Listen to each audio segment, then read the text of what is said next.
Hi everybody, welcome back to my channel. If you're new here, my name is Lynn. If not, welcome back. For today's video, I'm going to be going through my favorite trailing Hoyas. And you might have seen these Hoyas featured in a different video on my channel somewhere or on a Hoya show and tell series type situation, but I thought it would be fun to collate all of my favorite trailing Hoyas that I feel don't need a trellis in the one nice compact video. So if that sounds exciting to you, keep on watching. Okay, so not all of us enjoy trellising Hoyas. Like trellising Hoyas can be like a pain, especially if they grow really fast. Like sometimes it feels like a race to try to get them to trellis. But these Hoyas that I'm going to be sharing in this video are all, I think, really beautiful without a trellis, and they grow really well without a trellis. If you want to trellis them, go ahead, you do you. But I think they look really beautiful, growing lush and wild. In no particular order, the first Hoya I want to show you is the Hoya Sigiladis. So this is like the regular form, it's not like the broad form. And it is a crazy lush looking Hoya. It's very easy going. Mine's going in a hanging pot. As you can see, it's insane. Some of it is going up the support and some of it's just like trailing like crazy. And this is just a beautiful Hoya. I think it's a wonderful Hoya to grow in a trailing form because I just think it looks so wild and splashy and dark and just beautiful. Mine's going in full cocoa chunks and yeah, does really well. Highly recommend.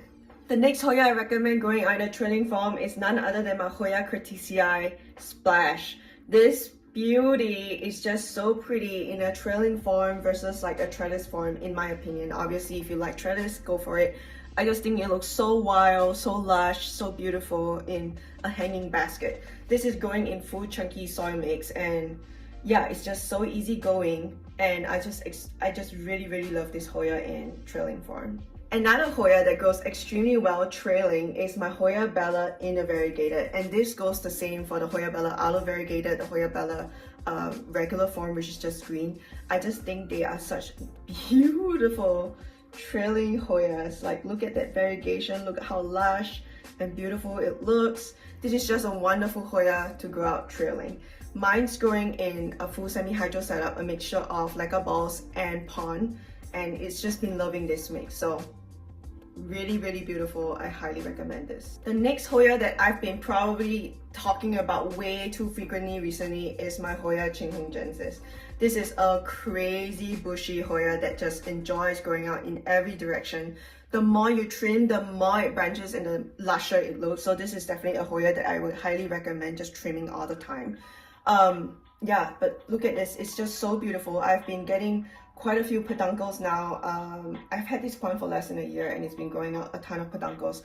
Nothing has bloomed for me just yet, but I mean, it's just such a beautiful Hoya, and it's a wonderful Hoya to grow out trailing, so I highly recommend this. Oh, and I forgot to mention, but I grow my Hoya Chinghong Jensen. I have two mother plants. One is growing out in just loose chunky soil mix, which is the one I just showed you, and the other one's growing in full semi-hydro, like a leca ball setup, and both of them grow extremely well in the same rate. If you're interested in checking out my video about like what Hoyas I have realized grow better in semi-hydro or in soil or have no preference, go check out the video that I've linked down in the description box below. I think it was last week's video. The next Hoya I want to feature for trailing beauties is my Hoya Serpent. I mean, look at her! She's just growing in every single direction. She's crazy. There are so many peduncles. None of them have bloomed for me just yet. So, but that said, it's just so lush. It's just so cute. Like, look at it. It's just so adorable. Every single leaf is smaller than a thumbnail.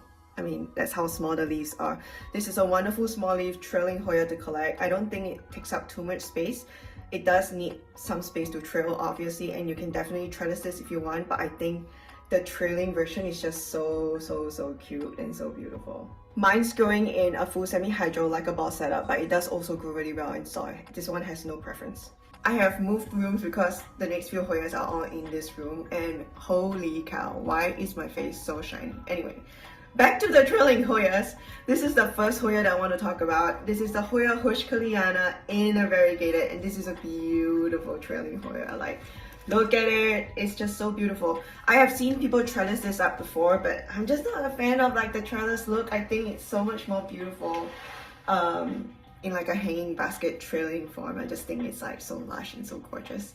The next Hoya I have on this list is the Hoya Linearis. Like, can I not talk about this Hoya? Like, look at it.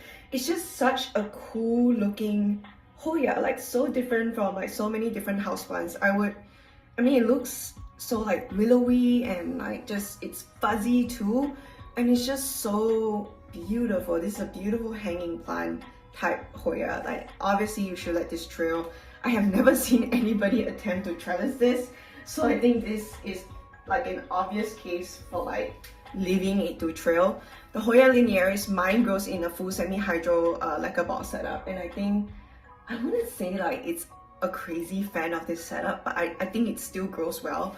The next Hoya I want to talk about is the Hoya Lunosa Mint, and it is right here. I'm gonna take a series of videos for you right now, but this is a beautiful, beautiful, beautiful trailing bushy Lunosa specimen. I would highly recommend it. There are so many different Hoya Lunosas with like a mint look, and really just, I don't think you need to collect all of them. Just pick the one with like the nicest leaf shape that you like, because I think all of them are like very similar. All of them also have like the same exact blooms because they're the same species. So just pick one mint, unless you have a ton of money and you love Lunosas and you want to collect all of them, then go for it. But like, if you are strapped for cash and you're like, should I collect all of them? My answer is no. Just choose the one that you like the best and collect that one mint Lunosa, and you're good. You're good, seriously. But this is one of my favorite Lunosas. It's such a bushy mother plant. I don't want to carry it because it's really heavy and it's always like super messy every time I take it out. But a beautiful trailing Hoya for sure. The next two Hoyas are like right behind me, but I'm also not going to be carrying them down from the sill because they're like really happy there right now. But I will take a video and insert it as I talk over it. The first one is a Hoya Matotsplash. I have the Hoya Matotsplash going in loose chunky soil mix in terracotta in just a regular plastic pot. I also have one that's growing in glass. I have this that's growing in a plastic pot with just like a full semi-hydro like a ball setup, and all of them grow really well in all of those formats. This one, I think all of my Matots are trellis except for this one. So my two other Hoya Matots, one's trellis in like a U-shaped trellis, the other one's trellis in a round circle-shaped trellis. I personally really enjoy the Hoya Matot in like a circle trellis. I think it looks so freaking cute. But I do also enjoy the wild, lush, like crazy beauty of growing out a Hoya Matot bush. Highly recommend. So I think it's a beautiful plant to grow out in a bushy, untrellised state as well. The very last Hoya that I'll be talking about today is the Hoya Sigiladis broadleaf form. So earlier in this video, I think in the first plant that I showed maybe, it's the Hoya Sigiladis regular form. So the leaves are a lot skinnier, they're a lot like tighter and longer. The broadleaf form is a lot shorter, chubbier and rounder.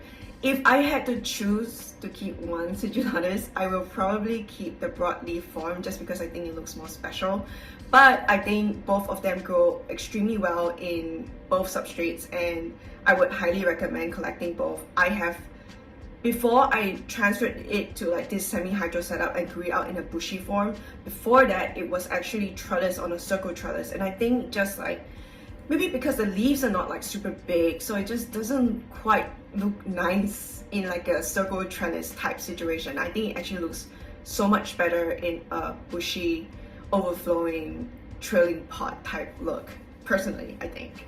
That brings me to the end of today's video. If you enjoyed today's content, please give me a like. If you have other trailing Hoyas that you want to recommend to me, or that you think other people should know who are watching this video, please comment down below as well. I would love to hear your favorite trailing Hoyas.